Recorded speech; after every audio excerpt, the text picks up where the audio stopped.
করে অদ্যবধি পর্যন্ত ইসরায়েল এবং গাজার উপর যে বর্বর হত্যাকাণ্ড চালিয়েছে, যে গণহত্যা চালিয়েছে, বিশ্ববাসী দেখেছে।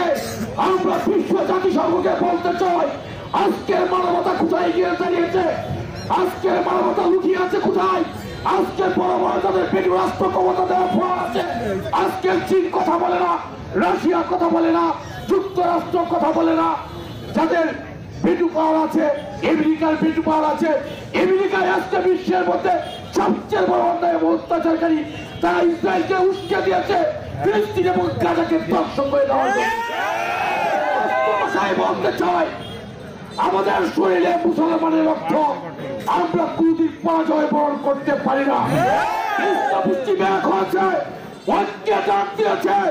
ওই গাজা এবং ফিলিস্তিন থেকে অবশ্যই ইসরায়েল বাহিনীকে পদত্যাগ করতে হবে এবং ফিরে যেতে হবে।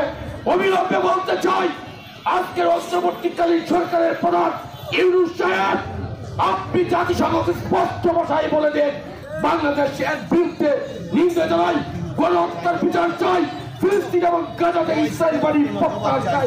এই আশা